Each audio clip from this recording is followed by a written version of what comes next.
नमस्कार दोस्तों। आज के इस एक्सप्लेनर में हम एक बहुत ही कमाल के टॉपिक पर बात करने वाले हैं। हम जानेंगे ऑर्गेनिक केमिस्ट्री के असली बॉस यानी कार्बन के बारे में। मतलब एक छोटे से एटम से लेकर फ्यूचर की टेक्नोलॉजी नैनो ट्यूब्स तक कार्बन की ये पूरी जर्नी सच में किसी मैजिक से कम नहीं है। चलिए शुरू करते हैं। तो चलिए सीधे मुद्दे पर आते हैं। जरा इस बात पर गौर कीजिए, हमारी धरती की पपड़ी में कार्बन सिर्फ 0.02% है। हवा में भी कार्बन डाइऑक्साइड के रूप में ये बस 0.03% ही है ना, बहुत कम। लेकिन, और यही सबसे बड़ी बात है, इसी तत्व पर हमारी और आपकी पूरी जिंदगी टिकी है। धरती पर ऐसा कोई भी जीव नहीं है जिसमें कार्बन ना हो। मतलब अमाउंट इतना कम लेकिन इम्पैक्ट इतना बड़ा, कोई कैसे कर सकता है ये? आज की इस चर्चा में हम क्या क्या कवर करने वाले हैं, फटाफट देख लेते हैं। हम बात करेंगे एक यूनिवर्सल एलिमेंट के रूप में कार्बन की, फिर कोवलेंट बॉन्डिंग, कैटिनेशन का जादू, कार्बन के अलग अलग रूप, हाइड्रोकार्बन्स, और हाँ, लास्ट में रोजमर्रा की चीज साबुन के पीछे का विज्ञान भी समझेंगे। चलिए बढ़ते हैं हमारे पहले हिस्से की तरफ। कार्बन, एक यूनिवर्सल एलिमेंट। अब देखिए, इस पूरी कहानी का जो हीरो है ना, उसका कनेक्शन एक सिंपल से नंबर से है, और वो नंबर है 6। कार्बन का एटॉमिक नंबर 6 होता है। इसका सीधा सा मतलब ये है कि इसके सबसे बाहरी शेल में 4 इलेक्ट्रॉन होते हैं। इसे विज्ञान की भाषा में टेट्रावैलेंसी कहते हैं। अब इसे स्टेबल या शांत होने के लिए 4 और इलेक्ट्रॉनों की जरूरत होती है। बस यहीं से शुरू होती है वो गजब की केमिस्ट्री जो कार्बन को इतना खास बनाती है। तो इस 4 इलेक्ट्रॉन वाली पहेली को कार्बन कैसे सुलझाता है, आइए समझते हैं कोवलेंट बॉन्डिंग को। अब सवाल यह है कि कार्बन अपने इन 4 इलेक्ट्रॉनों का करता क्या है। मजे की बात यह है कि कार्बन न तो 4 इलेक्ट्रॉन किसी को देता है और ना ही किसी से लेता है। इसके बजाय ये करता है शेयरिंग, बिल्कुल दोस्तों वाली शेयरिंग। ये एक बैलेंस्ड रस्साकशी की तरह है, जहां 2 एटम्स इलेक्ट्रॉनों के एक जोड़े को आपस में बांट लेते हैं ताकि दोनों आराम से स्टेबल हो सकें। इसी मजबूत साझेदारी को हम कोवेलेंट बॉन्डिंग या सहसंयोजी आबंध कहते हैं। अब आते हैं तीसरे हिस्से पर, कैटिनेशन या श्रृंखलन का असली जादू। ये जो इलेक्ट्रॉनों को शेयर करने वाली खूबी है ना, यही कार्बन को उसकी सबसे बड़ी सुपर पावर देती है। और इस सुपर पावर का नाम है कैटिनेशन।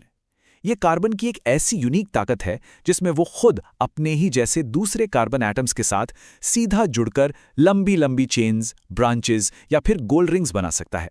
सच बताऊं तो सिर्फ इसी एक खूबी की वजह से आज लाखों ऑर्गेनिक कंपाउंड्स मौजूद हैं और पूरी की पूरी ऑर्गेनिक केमिस्ट्री इसी पर खड़ी है। जैसा कि आप देख सकते हैं, कार्बन खुद के साथ सिंगल, डबल या ट्रिपल बॉन्ड बनाकर कितनी कॉम्प्लेक्स स्ट्रक्चर्स खड़ी कर सकता है। जब कार्बन एटम्स आपस में सिर्फ सिंगल बॉन्ड से जुड़े होते हैं तो हम उन्हें सैचुरेटेड यानी संतृप्त यौगिक कहते हैं, और जब उनके बीच डबल या ट्रिपल बॉन्ड्स आ जाते हैं तो वो अनसैचुरेटेड या असंतृप्त कहलाते हैं। एकदम सिंपल। चलिए अब चौथे भाग पर चलते हैं, एलोट्रॉप्स यानी कार्बन के अपरूप, हीरे से लेकर नैनो ट्यूब्स तक। अब ये सोचकर ही दिमाग चकरा जाता है कि एक ही एलिमेंट बिल्कुल अलग अलग प्रॉपर्टीज वाले पदार्थ कैसे बना सकता है। मतलब हीरे को ही ले लीजिए, इसकी 3D स्ट्रक्चर इतनी रिजिड होती है कि ये दुनिया का सबसे कठोर प्राकृतिक पदार्थ बन जाता है। लेकिन वहीं दूसरी तरफ ग्रेफाइट को देखिए, इसमें लेयर्स होती हैं जो एक दूसरे पर फिसल सकती हैं, इसीलिए पेंसिल की लेड जितना मुलायम होता है।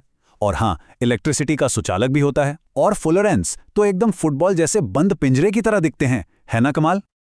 और सुनिए, बात सिर्फ प्रकृति तक ही सीमित नहीं है। आज के साइंटिस्ट्स एक कदम और आगे निकल गए हैं।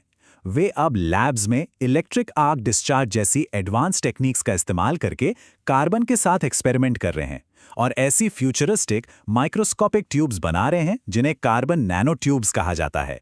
ये सचमुच साइंस की दुनिया को बदल कर रख देने वाला इनोवेशन है। आगे बढ़ते हैं हमारे 5वें भाग की ओर, हाइड्रोकार्बन्स और फंक्शनल ग्रुप्स।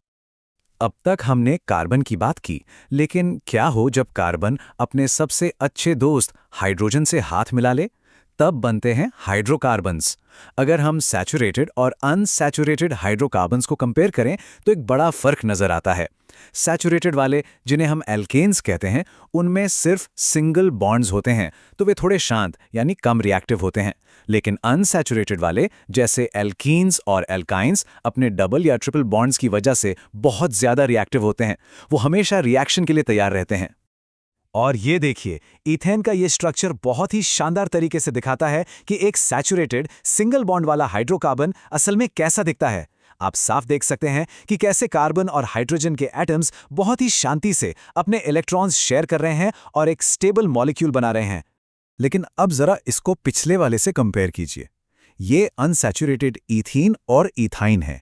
यहाँ डबल और ट्रिपल बॉन्ड्स ने एंट्री मार ली है और अब देख सकते हैं कि कैसे इसकी वजह से मॉलिक्यूल का पूरा शेप और उसकी केमिकल बनावट एकदम से बदल गई है।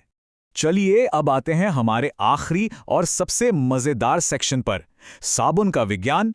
आपको पता है, इन लंबी लंबी कार्बन चेन्स का एक बहुत ही प्रैक्टिकल यूज हमारे बाथरूम में ही रखा हुआ है। हमारा रोज का साबुन। साबुन का एक मॉलिक्यूल किसी चुंबक की तरह दोहरा बर्ताव करता है।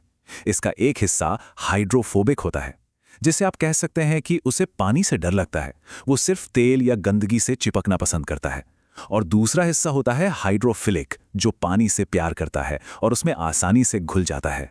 तो ये काम कैसे करता है? मान लीजिए आप कपड़े धो रहे हैं। सबसे पहले साबुन के मॉलिक्यूल्स उस तेल या गंदगी वाली जगह को चारों तरफ से घेर लेते हैं। फिर उनका वो हाइड्रोफोबिक वाला हिस्सा जो पानी से दूर भागता है, वो सीधे जाकर गंदगी से चिपक जाता है, और जो पानी से प्यार करने वाला हाइड्रोफिलिक हिस्सा है, वो बाहर पानी की तरफ रहता है। बस इसी खींचतान में गंदगी कपड़े से उखड़ जाती है और पानी के साथ बह जाती है।